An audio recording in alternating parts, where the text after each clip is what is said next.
Hora H do Agro. Oferecimento. Consórcio Magi, Volkswagen Caminhões e Ônibus. E novo Meteor Highline da Volkswagen Caminhões e Ônibus.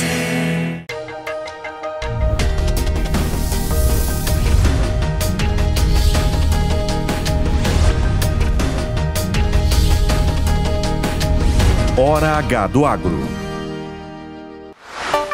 Olá, bem-vindos a mais um Hora H do Agro. Eu sou a Mariana Grilli e nós estaremos juntos na próxima hora falando sobre as principais notícias do agronegócio. No programa de hoje, nós vamos falar sobre a crise dos preços na pecuária leiteira e a carta publicada pela ProSoja a respeito da COP30. Nós também conversamos ainda com uma das maiores cooperativas agroindustriais do Brasil sobre a expectativa para a safra de soja. Então, fique por aí, porque o Hora H do Agro está só começando. E a Confederação da Agricultura e Pecuária do Brasil, a CNA, solicitou nesta última semana, em audiência pública na Câmara dos Deputados, ações de antidumping para reduzir os impactos das importações de leite. O dumping, só para a gente explicar, se trata de uma prática de exportar produtos para outros países a preços abaixo do valor normal, por exemplo, abaixo de custos de produção ou abaixo do preço praticado no próprio país de origem.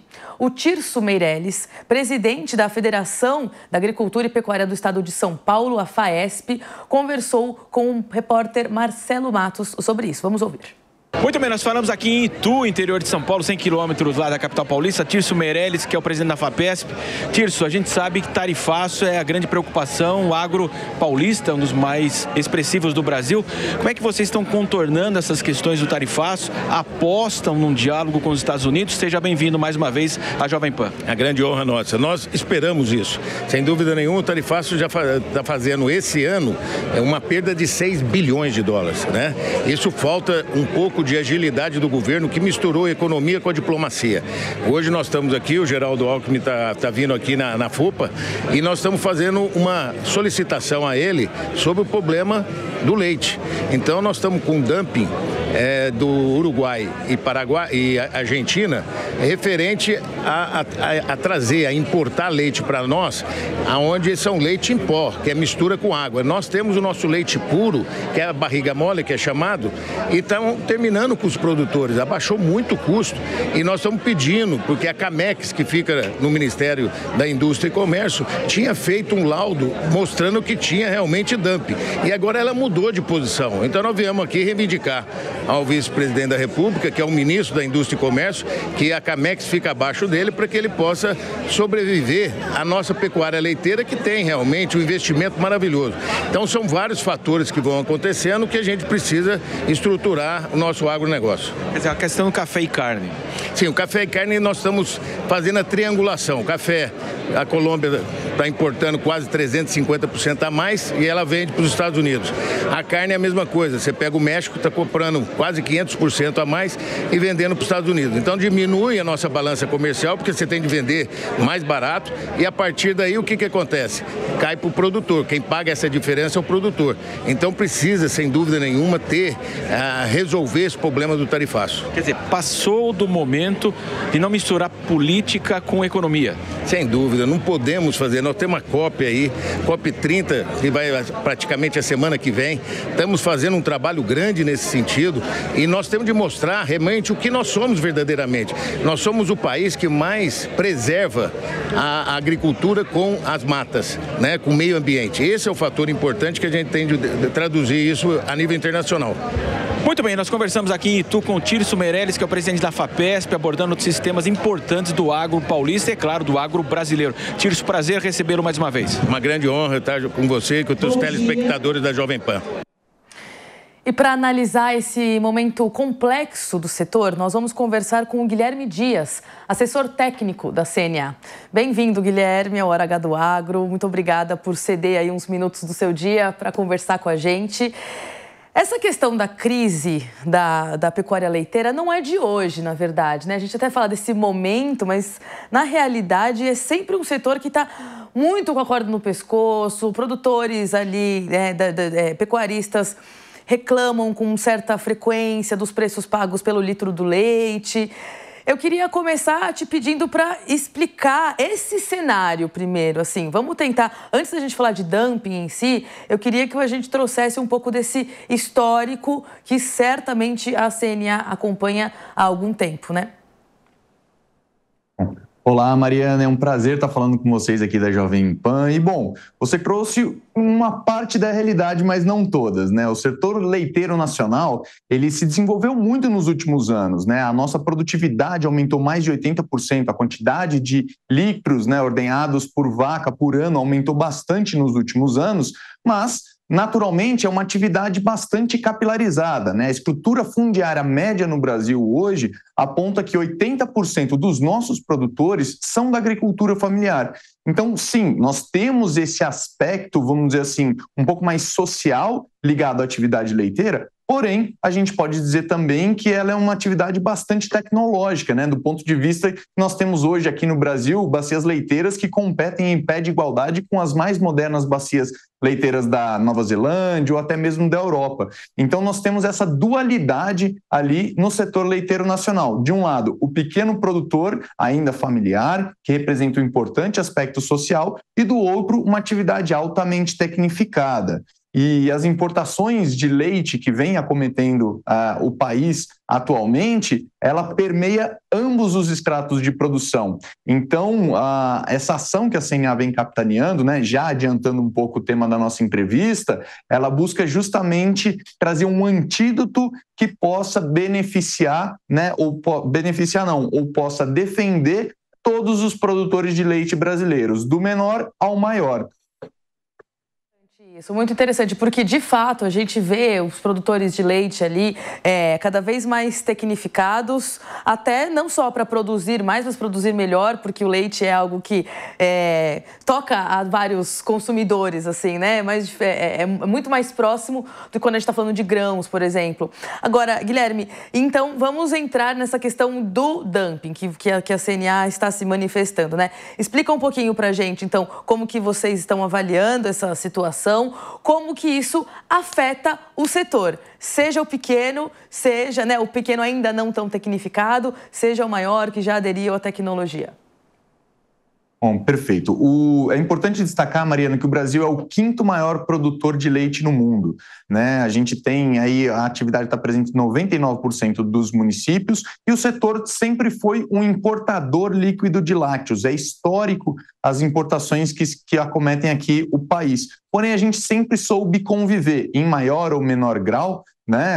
Nós tivemos ações de defesa comercial porque o leite ele é um dos setores mais defendidos em todo o mundo. Você tem aí tarifas que ultrapassam os 100% em países da Europa ou até mesmo no Japão, Suíça, enfim.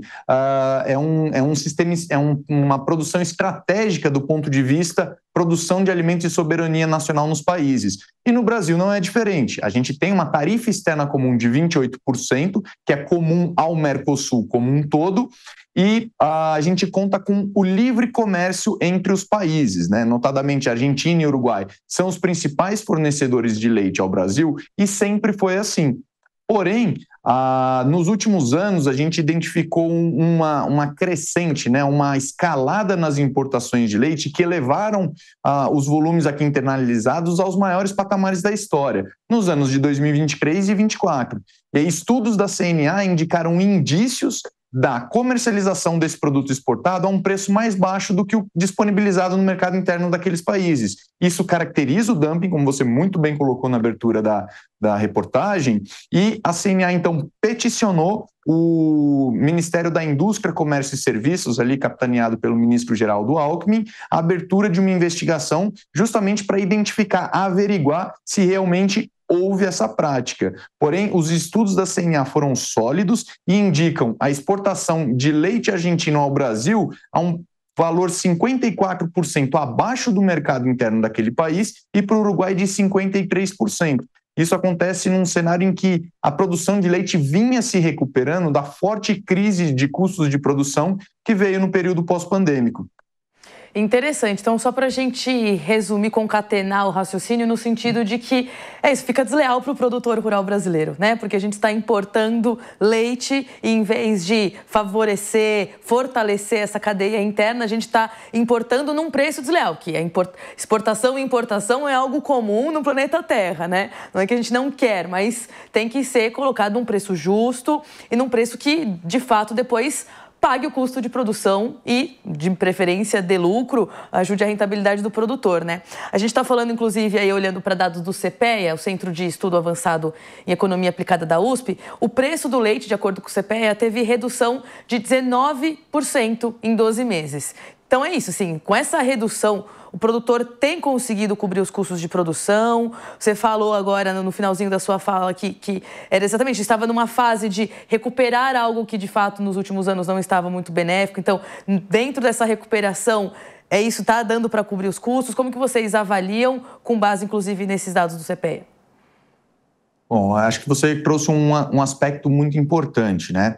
A gente veio no período pós-pandêmico com uma forte crise de custos de produção que acabou derrubando a produção nacional nas maiores quedas históricas na produção em 2022. 2023 e 2024 foi o ano que a produção começou a paulatinamente se recuperar, porque nesse período o produtor já tinha abatido as suas vacas, já tinha direcionado ali a ração apenas para os animais que estavam em produção, justamente apertando o cinto para conseguir sobreviver na atividade. E nesse contexto todo das importações bastante aquecidas, né, de uma relação de troca do pecuarista com a ração que foi um pouco mais favorável ali no final de 2024 e começo desse ano, as importações elas se aqueceram ainda mais e isso acabou comprometendo a rentabilidade no mercado interno de leite. Hoje os dados da CNA apontam para um custo médio ali por volta dos seus 2,24, 2,25 centavos ali por litro de leite, e a gente escuta relatos de pequenos produtores no interior, no sul de Minas, por exemplo, já projetando receber 1,80, 1,60 por litro de leite. Então isso incorre em margens negativas, o produtor não consegue pagar as suas contas e no médio prazo ele acaba abandonando a atividade, o que seria como se o Brasil estivesse matando as suas vacas do leite de ouro. Então, esse é um cenário bastante preocupante. A CNA vem alertando o governo federal desde agosto do ano passado, né, quando a gente solicitou a abertura da investigação antidumping. Então, só para a gente encerrar de uma maneira bem prática e propositiva, né? Então, desde agosto, você acabou de falar, né? Entrou-se em contato, vocês identificaram isso. O que vocês esperam, então, do Ministério, do Alckmin? O que de maneira muito prática precisa ser feito e em que prazo, no melhor dos mundos, de acordo com a visão de vocês, Guilherme? Bom, é importante destacar, Mariana, que uma investigação de dumping é uma investigação bastante técnica e bastante demorada. A abertura foi realizada em dezembro do ano passado e em agosto desse ano foi publicado o parecer preliminar, ou seja, uma decisão preliminar quanto à investigação. E o Ministério do Dr. Geraldo Alckmin trouxe um novo entendimento quanto qual seria o produto similar doméstico objeto da investigação. O que significa isso? Quando a gente tem importação de um produto, a gente tem que comparar ele com o seu similar nacional. Historicamente, sempre foi considerado que o produto similar ao leite em pó importado era o leite in natura dos produtores. Porém, em agosto desse ano, o MDIC trouxe o entendimento de que a comparação deva ser feita com o leite em pó nacional. Ou seja, o produtor rural passa a perder o direito de defesa ante essa prática desleal de comércio. Então, em termos práticos, o que a gente precisa que seja feito agora, e é esse que tem sido o foco da atuação da CNA, para que o Ministério da Indústria, Comércio e Serviços reverta o seu entendimento preliminar, considere o leite in natura dos produtores e dê prosseguimento à investigação aplicando tanto os direitos antidumping provisórios quanto os direitos antidumping definitivos ali que serão demonstrados ao longo da investigação. E aí tem algum prazo para isso? Olha, nós tivemos ontem uma reunião com o secretário executivo Márcio Elias Rosa e com o ministro Paulo Teixeira do MDA. Só para a gente posicionar nos foi informado que ele será publicado nos próximos dias. Tá, só para posicionar quem está nos assistindo, o ontem que você se refere é na quinta-feira, né? Só para a gente... Exatamente, na quinta-feira, dia 6. Tá certo, tá certo. Bom, quero novidades sobre esse assunto, então já fica o convite para você voltar aqui, Guilherme, porque a gente tem acompanhado bastante essa questão da pecuária leiteira, queríamos ter trazido no programa já tem algum tempo, então fica o convite para você voltar, quando você tiver novidades, é só nos avisar. Obrigada, viu? Guilherme Dias, assessor técnico da Confederação da Agricultura e Pecuária do Brasil. Obrigada pela participação mais uma vez. Nós é que agradecemos e contem sempre com a CNA, estamos à disposição. E as chuvas regulares em Goiás estão trazendo otimismo para uma das maiores cooperativas agropecuárias do Brasil, a Comigo, a Cooperativa Agroindustrial dos Produtores Rurais do Sudoeste do estado. A expectativa da empresa é repetir ou até mesmo superar o bom desempenho da safra passada, quando as lavouras de soja registraram uma média de 70 sacas por hectare, o que realmente é bem positivo. Para a gente analisar as perspectivas da safra, os planejamentos futuros da cooperativa, nós vamos conversar agora com o Dorivan Cruvinel. Ele é presidente executivo da Comigo. Dorivan, muito obrigada pela participação, por ceder um tempo aqui para o Hora H do Agro. E eu vou começar já te perguntando do andamento do plantio, então. Estou curiosa para saber como que vocês estão avaliando, se as plantadeiras estão em campo, se vocês já plantaram, como que está a média, e, enfim. Obrigada de novo pela participação. Olá. Sim, nós já estamos com boa parte plantada. Iniciamos no finalzinho de setembro, só que depois deu uma estiagem de uns 12 dias, mais ou menos, e teve que ficar parado. Mas aí voltou a chuva e a turma pegou firme. Praticamente, aqui na nossa região de área de atuação, nós já estamos com 80%, 85% já com a soja plantada. Certo, Dorivan. Muito bom saber, porque recentemente eu estava no Mato Grosso, o pessoal falou que estava diferente ali também da região em relação a Mato Grosso do Sul, Goiás, os estados vizinhos.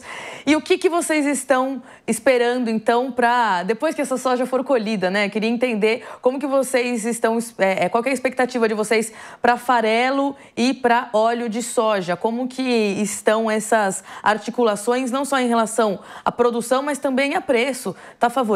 Como que vocês estão avaliando isso pela Comigo? A safra passada foi, acho que, uma das melhores safras que nós já tivemos, uma produção de média de 70 sacos, então foi muito boa, né? E o preço foi razoável. Então o produtor pagou aquela safra e sobrou lá uns troquinhos para ele. O problema é o investimento que vinha carregando e que, às vezes, alguns não conseguiu fazer a liquidação. Mas a área nossa aqui é bem consolidada, já a área que vem plantando já há algum tempo. Então, a previsão é da gente colher igual colheu a safra passada, né? Uma perspectiva de 70 sacos. Aqui na região nossa de Rio Verde, Montevidéu, Jataí, Mineiros, então o clima é muito bom e a área já está consolidada. Então, acho que a colheita vai ser boa. Muito bom, sempre bom a gente trazer boas perspectivas aí, né? Inclusive para o noticiário ficar um pouquinho mais leve. Eu queria pedir para o senhor explicar também as diversas áreas de atuação da Comigo, porque aqui a gente está falando dentro de um programa de agro, mas a gente sempre gosta também de imaginar que tem gente que não necessariamente é do agro, mas está nos assistindo aqui. Então, explica para a gente, por favor, que áreas que vocês atuam, porque eu tinha falado, né? Farelo, soja, então os produtos derivados da soja, mas o que mais? Queria entender um pouco também as regiões, você falou aí, por exemplo, Montevidéu, enfim, né, essas regiões aí, Jataí. Onde mais que a Comigo está também para a gente situar quem nos assiste? Hoje nós estamos em 20 municípios aqui no sudoeste de Goiás. Começa em Mineiros e vai Palmeiras e vai Montes Claros, e vai para entreposto mais distante nosso é Nova Crixás, que está mais ou menos 550 quilômetros daqui de Rio Verde.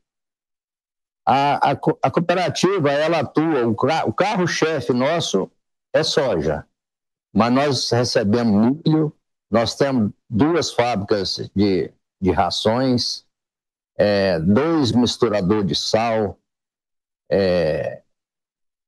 misturadora de adubo.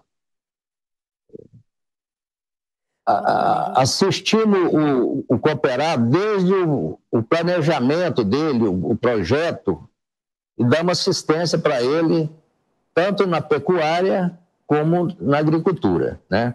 Nós temos as lojas agropecuárias, que tem produto veterinário e produto, em geral, para a agropecuária e para a lavoura em especial, né? Atuamos na venda de adubos, de insumos, né? Atendemos o produtor no que ele precisa. E como que vocês atuam? Gostaria de entender como que vocês têm avaliado, exatamente por atuar com diferentes produtos em diferentes municípios de Goiás. Como que vocês têm avaliado a disponibilidade do crédito rural, as taxas hoje em dia aplicadas? Como que vocês têm olhado, inclusive, condução de recursos do Plano Safra? Queria entender um pouquinho, porque é isso, a Comigo ela é composta por cooperados de diferentes tamanhos de propriedade também. Então, imagino que a Comigo tenha que fazer realmente um balanço para conseguir que todos tenham saúde financeira, né? Que é o importante, inclusive, para a cooperativa continuar de pé como está há tantos anos. Tem sentido dificuldades com esses juros em alta? Como que vocês têm avaliado esse cenário de crédito?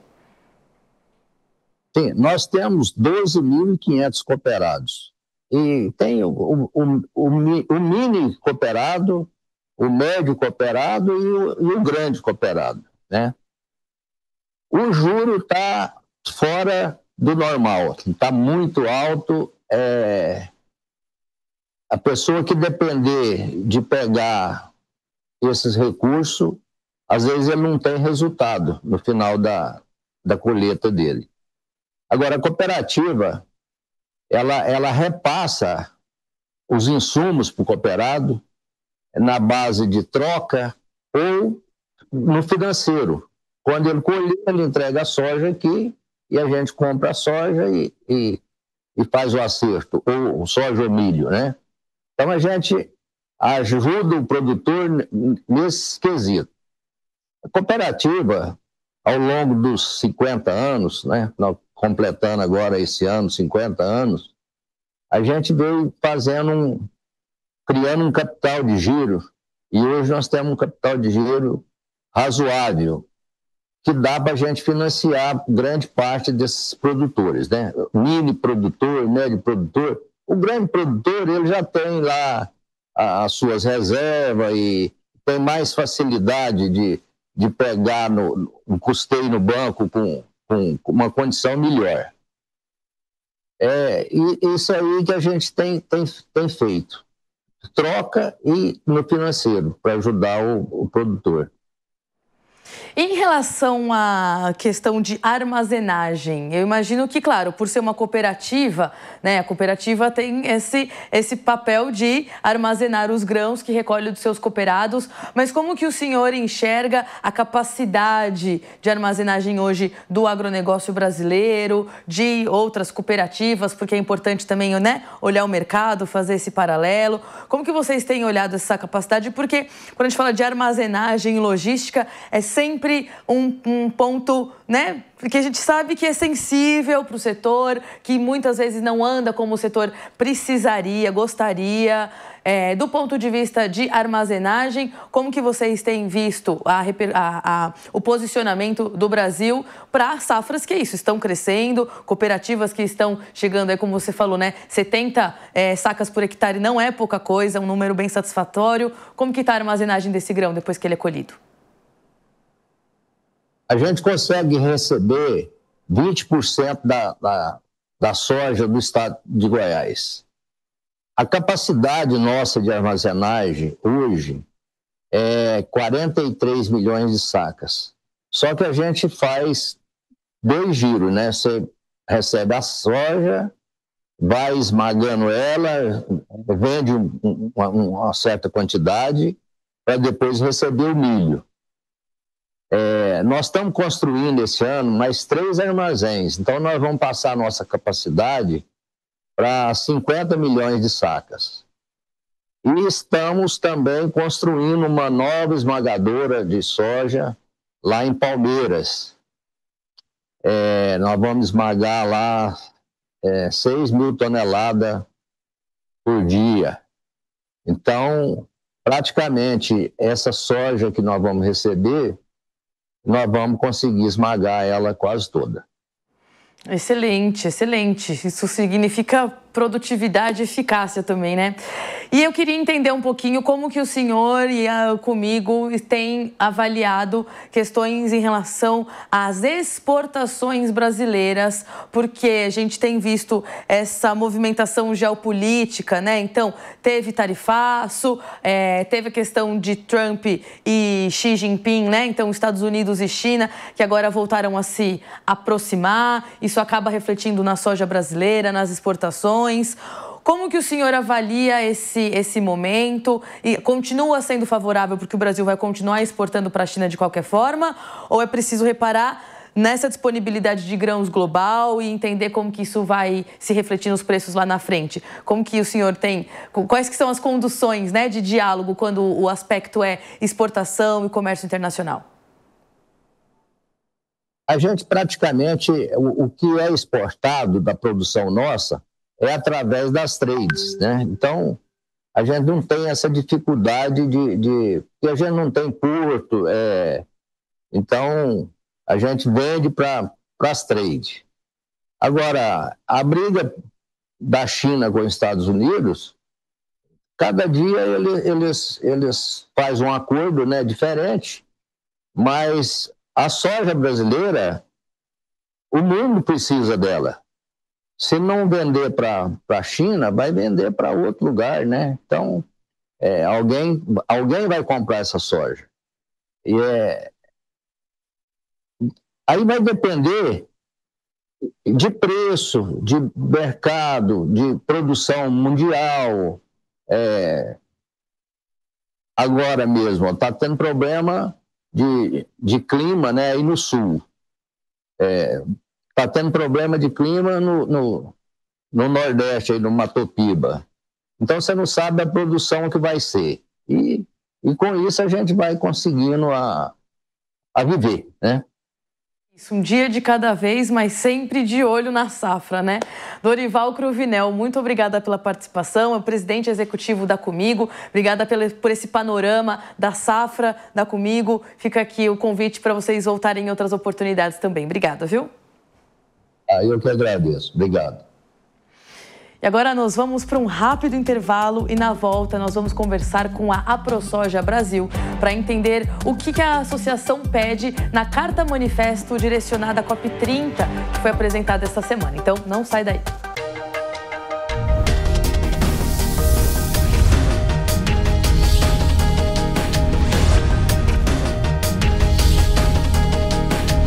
Hora H do Agro. Nunca foi tão fácil levar um Volvo para a garagem. Chegou o Volvo Car Consórcio. Com ele, você conquista seu 0 km sem juros e sem entrada. Com créditos a partir de 300 mil em até 60 meses. E a taxa administrativa de 10%, a menor do mercado. Até 320 contemplações já nos primeiros 2 anos. Volvo Car Consórcio. Um caminho seguro em direção ao carro dos seus sonhos. Visite uma concessionária ou acesse volvocarconsórcio.com.br. Gigante, hein? Tá gostando? Muito, mas rapaz, tem um negócio engraçado acontecendo toda vez que eu dirijo. O quê? Sobe aí. Olha isso. Depois que eu te conheci, fui mais feliz. Você é exatamente o que eu sempre quis. Te dei o sol, te dei o mar pra ganhar seu coração. Você é raio, saudade, meteoro da paixão. Volkswagen Meteor, pense gigante. Vender, negociar é um problema para você? Acredita que é um dom ou que tem que enganar pessoas? Nada disso. Vem comigo que eu vou revelar o segredo dos maiores negociadores.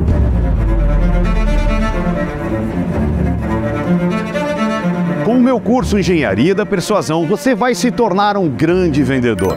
Vai aprender a conduzir as negociações passo a passo, evitar possíveis manipulações mentirosas e, o que é melhor, finalizar as vendas com total segurança.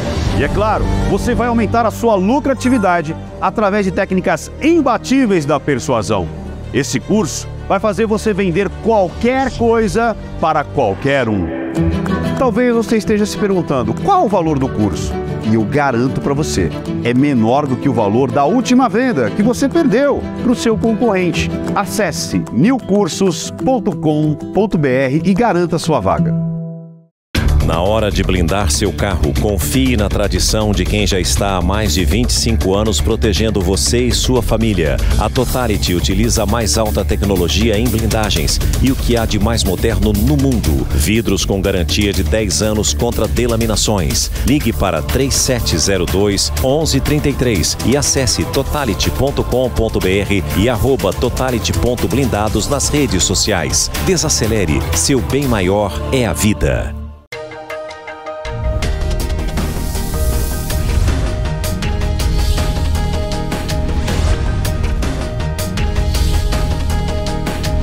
Hora H do Agro. Estamos de volta com o Hora H do Agro aqui na Jovem Pan News e agora nós vamos falar sobre a previsão do tempo para a próxima semana. Esse é mais um Por Dentro do Clima. Por Dentro do Clima. Marco Antônio, agrometeorologista, bem-vindo novamente aqui ao Hora H do Agro. A gente terminou o primeiro bloco do programa com o presidente da Comigo falando das questões de chuva no sul, no Mato Piba. Eu falei, então no segundo bloco a gente já volta com o Marco perguntando como que está a situação das chuvas, até porque no programa passado a gente falou bastante dessa irregularidade, que elas vêm, as chuvas vêm, mas de uma forma um pouco irregular. Como que está isso, Marco Antônio? Obrigada de novo por estar aqui com a gente. Sempre um grande prazer estar aqui, Mariana, você sabe disso, né? E um olá a todos, né? Olá especial para você. Olha, Mariana, as chuvas ainda continuam bastante irregulares, né? Nós tivemos aí, nesses últimos dias, o avanço de frentes frias que levaram chuvas a grande parte do Brasil. Porém, essas chuvas continuam muito irregulares e isso vem mantendo uma situação bastante alarmante aí para o produtor. Tem produtor que já avançou demais com o plantio da soja, está quase finalizando, e outros ainda nem iniciaram. No entanto, os próximos dias serão marcados por muitas chuvas, né? Uma frente fria associado a um ciclone extratropical, está passando pela região, pela costa, né, das regiões sul e sudeste, está trazendo muitas chuvas a grande parte das áreas produtoras do sul, do sudeste e também do centro-oeste, mas as regiões lá do Mapitobá, né, que é o oeste da Bahia, Tocantins, Maranhão e principalmente Piauí, zero chuvas muito irregulares. Tem muitos produtores e muitos produtores grandes que nem iniciaram ainda, né, o plantio, isso da soja, né, isso começa a trazer certas preocupações. Porém, Mariana, há uma tendência de que, não nessa semana agora que entra, mas na próxima, né, que nós já vamos estar falando aí meados de novembro, aí sim as chuvas começam, de fato, né, começar a chover em grande parte das regiões centrais e norte. Porém, aí começa um problema no sul, que é a falta de chuvas. Por conta da laninha, né, nós estamos sob efeito de uma laninha, a laninha está aí, a gente já vem falando bastante dela, né, e isso vai fazer com que tanto esse finalzinho de novembro, quanto o dezembro e ali o começo de janeiro, possa ser marcado por chuvas mais irregulares aí no Rio Grande do Sul, na Argentina, no Uruguai e até no sul do Paraguai. Então, só para a gente, porque pelo que eu entendi é isso, chuvas em algumas regiões, secas em algumas regiões. A gente está falando de um fenômeno aí que já está colocado, como você falou, né, que vai mexer com o fluxo das chuvas, mas ao mesmo tempo uma laninha que traz seca. Falando de um produtor que está, né, nesse momento, ou que já plantou, ou que vai plantar, eu sei que isso depende muito da região do país, mas o que vocês têm sugerido aí, Marco Antônio? Eu queria entender um pouco como que a gente pode ajudar o produtor a se planejar mesmo, assim, né? Até porque a gente está falando de um momento que é chave para a safra 25-26, né? Exato. Em alguns lugares já até passou essa chave, né? Sim, esse momento aí. Exato. Então, Mariana, é o seguinte, o que a gente tem conversado com todos os produtores, clientes e tudo mais, só para vocês terem uma ideia, nesse momento, eu tô na região de Tibagi, que é no Paraná, ali aqui na região dos Campos Gerais também, por conta de alguns eventos. E a gente tem falado muito o seguinte, que há para quem já recebeu bons volumes de chuvas, apostem, principalmente do Sudeste e Centro-Oeste, pode avançar com o plantio. A mesma coisa com o Sul do Brasil, pode avançando, porque as chuvas vão estar ocorrendo, horas com os volumes maiores, horas com os volumes menores, mas pode, né, avançando com o plantio sem nenhum problema. E única coisa para as regiões ali, oeste da Bahia, Tocantins, Maranhão e Piauí, segurar um pouco, porque apesar das chuvas estarem ocorrendo, mas de forma muito irregular, não há uma tendência de regularização dessas chuvas. Essas chuvas só deverão ser regularizadas na próxima semana, ali, depois do dia 18 de novembro. Aí sim as chuvas se regularizam de fato. Né? Então, segurar um pouco aí, eu sei que já está bem tarde, nós já estamos falando meados de novembro, mas segura um pouco o ânimo nessas regiões, né, do Mapitobá, porque as chuvas só vão se regularizar depois do dia 18. Já nas regiões centrais, como Sudeste, Centro-Oeste e até mesmo no Sul, pode continuar plantando, porque as chuvas vão estar ocorrendo. Acho que é isso.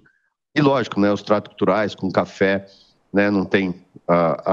E as temperaturas vão ficar um pouco mais amenas também, então isso vem favorecendo bastante aí. Eu acho que o ponto de atenção, se você me permite, Mariana, rapidinho, é para o final de semana, né, esse final de semana que nós estamos agora, por conta dos temporais, né? Esse ciclone vai trazer muito temporal, tanto para a região sul quanto sudeste. Então, muita atenção aí nesses próximos dias. Até porque temporal, quando a gente está falando, por exemplo, de café, né? Diferente da soja, café é uma cultura perene, né? Estão ali as árvores, né? Então precisa tomar cuidado, inclusive, porque mexe, às vezes, na infraestrutura da lavoura, no cafezal mesmo, né? Mas assim, também há previsões em áreas de soja, áreas de milho, de hortaliças, que são muito sensíveis, né? E hortaliças, o impacto é quase direto no dia a dia, né? Ali nosso, né? Então, realmente, tomar um pouco de atenção nessas próximas horas aí, por conta desse ciclone passando, onde há a possibilidade de fortes ventos. E não só, eu sei que tem muita gente que nos assiste, que não é do agro, né? E né, do meio urbano, mas também com as cidades, né? Por causa dos fortes ventos que vão passar aí pelas costas de São Paulo, Rio de Janeiro, né? Paraná. Então, muita atenção aí com esses temporais. Se abriguem, né? Acho que é um alerta aí para todo mundo. Sem dúvida, sem dúvida. Sendo agro, sendo urbano, a gente presta um serviço aqui, né? Isso que é o importante. Exatamente, exatamente. Marco Antônio, muito obrigada pela participação mais uma vez. Conto contigo na semana que vem para a gente falar, inclusive, das previsões lá para o Pará, para a COP, que a gente também já falou na semana passada, né? Já está tudo alinhado já aqui. Pode ficar tranquilo. Até semana que vem, Maria. Até lá. Na segunda-feira, dia 10, começa oficialmente a COP30, Conferência do Clima da ONU, realizada pela primeira vez no bioma amazônico. Nesse contexto, a Associação Brasileira dos Produtores de Soja, a AproSoja, apresentou no Senado uma carta-manifesto direcionada à Conferência da ONU. Os produtores propõem, por meio da carta, a criação de um Sistema Nacional de Métricas e Padrões Tropicais, também de um Fórum Internacional de Agricultura e Clima Tropical e a revisão da NDC brasileira, que então se refere aí aos compromissos de redução de gases de efeito estufa do país. Para avaliar essa iniciativa, falar um pouco mais dessa carta-manifesto, as expectativas para a COP30 e a relação com o setor agropecuário, nós vamos conversar agora com o Maurício Buffon, que é presidente da AproSoja Brasil, e Daniel Vargas, doutor em Direito pela Universidade de Harvard, professor da Fundação Getúlio Vargas, que também contribuiu aí para a realização, para fazer essa carta. Bem-vindos ao Hora H do Agro, muito obrigada por toparem aqui essa nossa conversa. Eu queria, primeiro de tudo, começar perguntando a opinião vou direcionar primeiro para o Maurício a opinião da ProSoja sobre as COPs, não só a de Belém, mas eu queria entender um pouquinho como que vocês avaliam, né, as conferências ao longo dos anos, qual que é a maturidade do setor agropecuário para discutir essa questão da crise climática nesses ambientes internacionais, até culminar aqui na COP30 no Brasil. De novo, obrigada pela participação de vocês. Muito boa tarde, muito obrigado. A COP é muito importante, né? Nós temos que a questão da discussão do clima no mundo, ela é pertinente. O fato é que no Brasil trouxe uma COP para se falar de solo, né? Quando nós olhamos para quem emite realmente emite a questão da poluição, principalmente os gases de efeito estufa, nós temos como o petróleo, como combustível aí, cerca de 75% vem da queima de combustíveis fósseis. Então, é um pouco estranho trazer essa COP para dentro do Brasil, falar de uso de solo na agricultura e tem poucos representantes do setor agrícola falando sobre essa mudança climática relacionada ao clima, principalmente relacionada ao solo, o uso de solo. Então, é uma realidade, nós precisamos discutir, precisamos fazer boas práticas. O Brasil é um país que emite 2,4% das emissões do mundo de gás de efeito estufa, mas temos também uma grande produção de alimentos de uso de solo no país e também mata a fome do mundo com a produção de alimentos no Brasil. Então, essa discussão teria que ter o setor produtivo muito presente e apresentando também os dados do que o Brasil faz também para contribuir com o clima, porque nós temos muita preservação de meio ambiente dentro das próprias propriedades rurais. Exatamente, existe aí inclusive essa observação da comunidade internacional que olha para o nosso Código Florestal, que sempre elogia, né? Mas tem que ter sempre as contrapartidas. Daniel, queria entender com você também, como que você avalia a maturidade da agropecuária brasileira para se colocar nesses ambientes internacionais, para conseguir esses espaços de diálogo, como o Maurício falou, que são muito importantes. E, claro, a sua expectativa, queria inclusive saber se você vai para Belém, como que você está, qual que de fato são as suas expectativas aí. Até dia 21 tem muita negociação que acaba esbarrando aqui no agro brasileiro, né? Olá, Mariana. Oi, Maurício. Um prazer participar com vocês. Mariana, eu acho que a primeira coisa que já chama a atenção é a gente ver lideranças de setores importantes do agro brasileiro pedindo para participar da discussão, querendo se envolver com esse debate, de ter mais voz, de ter mais presença, de ter uma visão que é levada a sério. Isso eu acho que sinaliza uma etapa muito interessante do debate que a gente tem visto no Brasil. Nós vamos sediar uma COP30, nós organizamos os critérios de mediação e de negociação entre as nações, e nós temos aqui um debate que se disseminou no país. Todos os setores estão se envolvendo, discutindo. Eu mesmo fui convidado, inclusive para colaborar com lideranças da ProSoja em definições de ideias, em contribuições de informações que agora fazem parte desse debate no Brasil.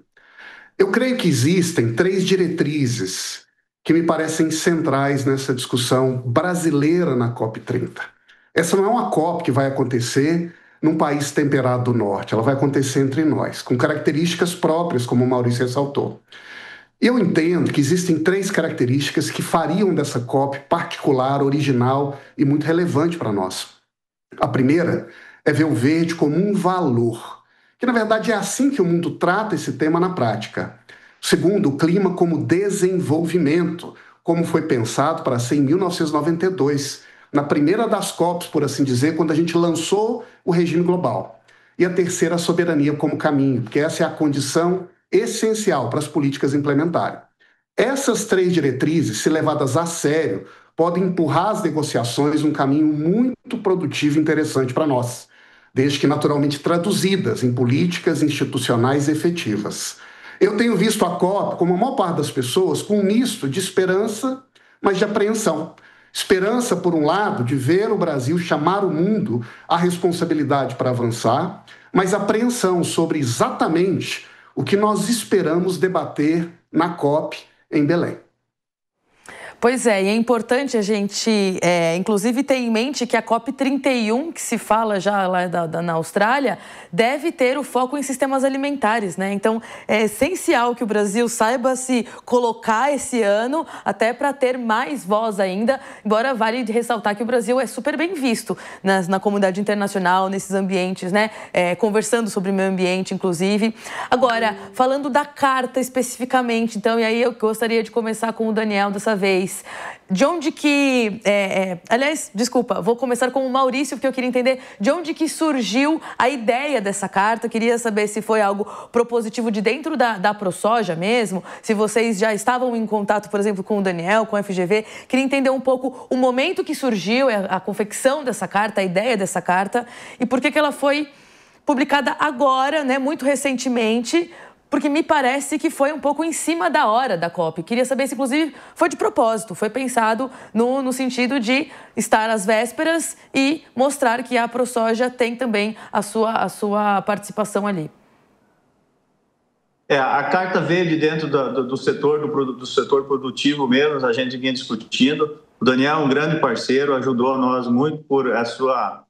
tem muito conhecimento aí nessa questão global. Então, essa foi o intuito da carta. E realmente chamar a atenção, né? Quando o mundo mede a agricultura, a produção de alimento, eles usam as bases da agricultura americana, as bases da agricultura europeia, que não tem nada a ver com a agricultura brasileira, né? Nós temos aqui um clima tropical diferente, nós temos aqui cerca de 80% da agricultura brasileira em agricultura de plantio direto, coisa que nenhum outro país no mundo tem. Então, quando nós trazermos esses números à realidade, os números reais da agricultura brasileira, nós vamos ver que nós temos emitindo, inclusive, menos gases de efeito estufa que as outras agriculturas. Cada uma tem o seu sistema, cada um tem que respeitar o seu clima, e o Brasil, com certeza, com essa agricultura de plantio direto, principalmente em cultura de soja e milho em sequência, ela tem, sequestra, inclusive, gás de efeito estufa. Então, tudo isso nós precisamos mostrar, né? Qual que é o próximo passo agora? A gente já vem fazendo um trabalho, né? Essa carta surgiu por um trabalho que já vem sendo feito, aonde a gente vai começar a apresentar esses números e aí sim trazer para dentro do país uma discussão, envolver o governo brasileiro, envolver todo o setor produtivo e agrícola brasileiro para apresentar esses números e confrontar ele com as outras agriculturas para a gente poder ter um parâmetro, para que o Brasil não seja mais tão atacado nessa comunidade internacional e principalmente a comunidade da Europa, questionando a sustentabilidade econômica e também ambiental da agricultura brasileira. Nós subimos, né, quando a gente olha para a agricultura brasileira, com 76% do território brasileiro preservado, e temos aí cerca aí de 8% das áreas agrícolas do país aí em agricultura e produzindo aí alimento para 1 bilhão de pessoas, mostra que nós temos uma sustentabilidade. E agora a gente está fazendo esse trabalho de quantificar essas métricas para poder apresentar para a comunidade, tanto aqui no Brasil quanto a comunidade internacional, de como é feita essa agricultura aqui no Brasil. E, Daniel, eu olhei o documento e aí vocês organizaram por eixos, né? Eixos temáticos, cada eixo tem as suas especificidades ali também.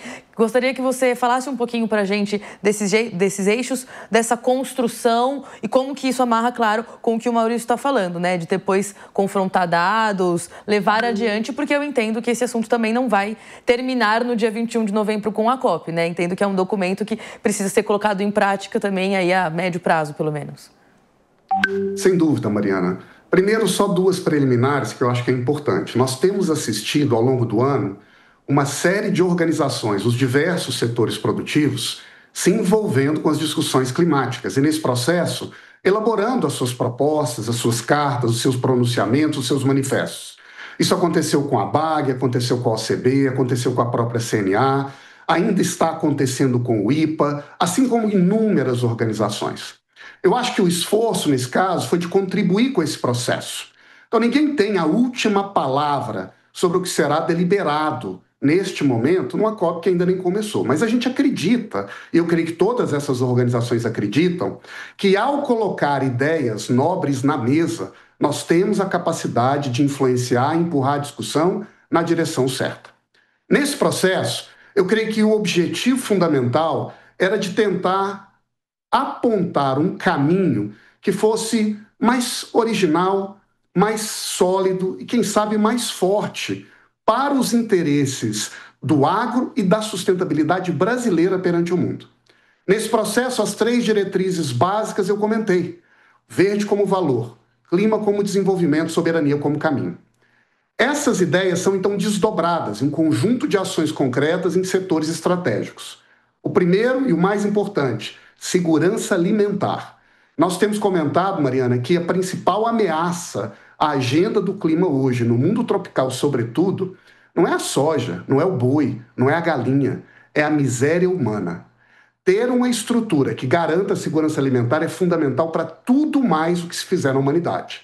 O segundo eixo é a segurança energética. E nós sabemos que o mundo inteiro tem essa tensão entre comida versus energia. Como eu vou usar minha terra? E o Brasil inventou uma coisa rara, que o mundo tem dificuldade de entender, em que a gente faz as duas coisas ao mesmo tempo. A integração que está acontecendo no interior do Brasil não é mais entre lavoura e pecuária e floresta apenas. É entre alimento e energia ao mesmo tempo. É só olhar o que está acontecendo com o uso de resíduos da agricultura para a produção de fontes elétricas, de biometano e por aí vai. Terceiro eixo, vou ser rápido, é a tropicalização da ciência e da governança.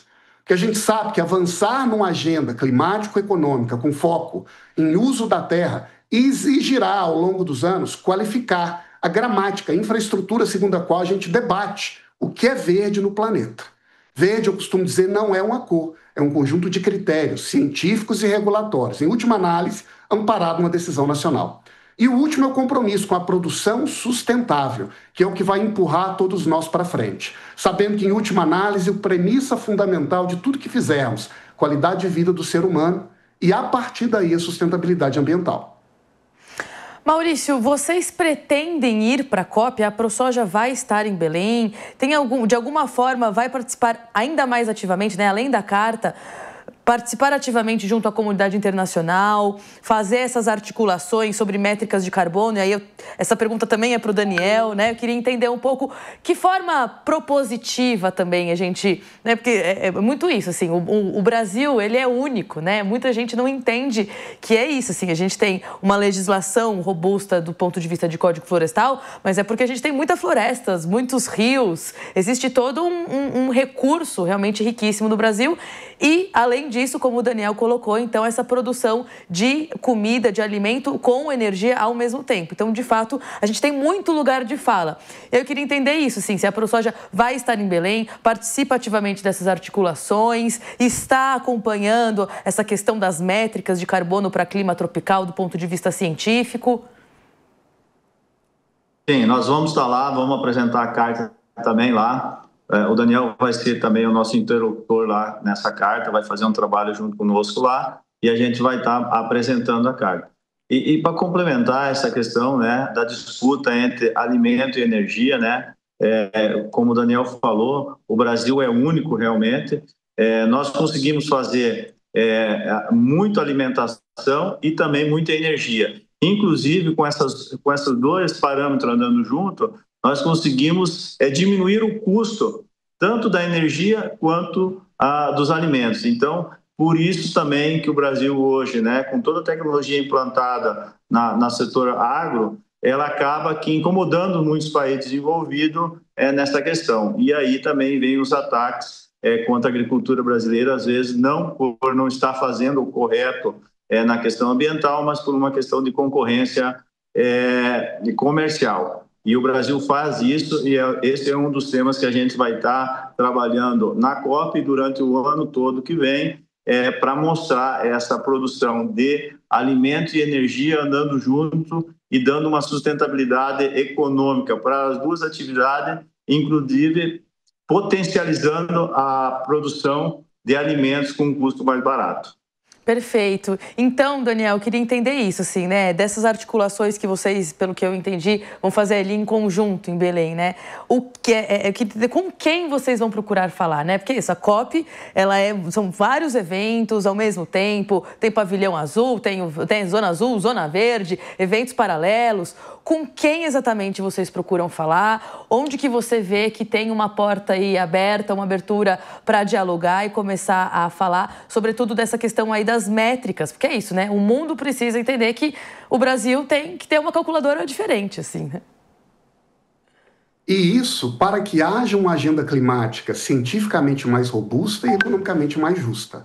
A gente sabe, Mariana, que na COP existem um conjunto de espaço de discussão e de influência. Então, como você mencionou, tem a área verde, a área azul, tem a AgriZone, que vai ter ali uma exposição de exemplos, projetos exitosos da agricultura brasileira, e tem um conjunto de reuniões diplomáticas, de debates com ampla cobertura da imprensa. E tudo aquilo irriga e influencia as discussões diplomáticas que acontecem, normalmente entre um grupo mais estreito de pessoas, mas neste caso, no Brasil, sobre a presidência e a condução brasileira. Então, a ideia é que, com esta carta e com as discussões que vão acontecer no evento, nós alimentemos essa correia de influência, de transmissão, para que essas agendas ganhem maturidade, quem sabe possam ser concretizadas em um primeiro momento, com passos iniciais, aí na COP30. Eu gostaria de dizer, Mariana, que eu creio que seria um pouco utópico, talvez, esperar que ao final deste evento a gente saia com um elenco de métricas e parâmetros e metodologias tropicais para tudo que nós fazemos dentro de casa. É claro que isso não seria razoável esperar que saia dali pronto e acabado. Mas me parece que seria muito plausível que nós trabalhássemos na COP para dar o tiro de largada nessa construção. Dentro do Brasil, assumindo o compromisso de criar em casa um sistema nacional de métricas e padrões tropicais que sirvam de uma organização central de dados, fatores, métricas, protocolos, padrões, linhas de base, para que a gente possa, então, discutir com mais rigor e clareza a nossa realidade. E também dar transparência, força para as políticas públicas, para os relatórios corporativos, para as boas práticas empresariais e para a própria diplomacia brasileira. A segunda ideia central, eu vou ser rápido, é não apenas trabalhar para dentro, mas trabalhar com o mundo. Então, também temos na COP uma oportunidade que a presidência nos dá de criar ali uma espécie de força-tarefa que mobilize, a princípio, um conjunto de países tropicais para trabalhar com um mandato de 2 anos na criação dessa agenda de tropicalização, ou, se quiser, de adaptação dos padrões de referência para definir o que é sustentável no uso do solo. Se fizermos isso, teremos 1 ano de presidência da COP. A presidência brasileira começa no primeiro dia do evento, para, a partir daí, mobilizar o mundo e deixar um trabalho que contribua para os próximos anos, nas próximas COPs, para esse reconhecimento global do que é a particularidade, do que são as virtudes e os desafios, que também são únicos, da agricultura no mundo em desenvolvimento. Ótimo, muito obrigada. Daniel, Maurício, esse tema dá muito pano para manga, certamente daria para continuar conversando aqui, mas eu vou aguardar então para encontrá-los em Belém, porque eu também estarei lá. E aí a gente fala um pouquinho mais desses diálogos e tomara os avanços, né? Muito obrigada pela participação de vocês e boa viagem. A gente se encontra lá no Pará. Obrigado. Um abraço. E agora, só para encerrar o nosso programa, não podemos deixar de falar que a China voltou a liberar a importação de carne de frango do Brasil depois de mais de 5 meses de suspensão. O anúncio desse retorno foi feito na sexta-feira, dia 7 de novembro, pela Administração Geral da Alfândega Chinesa. O embargo tinha começado em maio por conta do surto de gripe aviária no Brasil em uma granja na cidade de Montenegro, no Rio Grande do Sul, que ganhou bastante repercussão. O Brasil é atualmente o maior exportador de carne de frango do mundo e a China o maior comprador do produto brasileiro. Mesmo sem os chineses, no mês passado, segundo a Associação Brasileira de Proteína Animal, a ABPA, foi registrado o 2º melhor resultado mensal da história do setor. Foram 501,3 mil toneladas exportadas, que significa mais de 8% a mais do que no período anterior. A maior parte do montante foi direcionado, então, para a África do Sul e Emirados Árabes. A retomada das exportações pela China deve impactar positivamente nos números até o fim do ano, assim espera a Associação dos Produtores. E desde a detecção do foco de gripe aviária, a importação foi sendo retomada aos poucos pelos países. Vale a gente lembrar que não só a China, mas outros países também tinham cancelado a compra e voltaram. O primeiro foi, então, a União Europeia em setembro e agora, então, a China. Segundo o Ministério da Agricultura, o Canadá é o único país que ainda mantém a suspensão total das importações de carnes de aves do Brasil, mas a gente espera que isso também seja revertido. Por enquanto, o nosso programa fica por aqui, mas você continua conectado nas nossas redes sociais, ligado na programação da Jovem Pan News. Muito obrigada pela sua companhia. Eu agradeço a todo mundo que faz o programa comigo e a gente te espera na próxima semana. Até lá.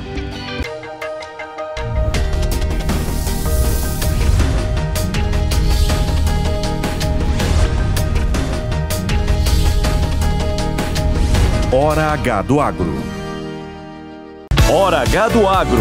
Oferecimento. Consórcio Magi, Volkswagen Caminhões e Ônibus. E novo Meteor Highline da Volkswagen Caminhões e Ônibus. A opinião dos nossos comentaristas não reflete necessariamente a opinião do Grupo Jovem Pan de Comunicação. Realização Jovem Pan.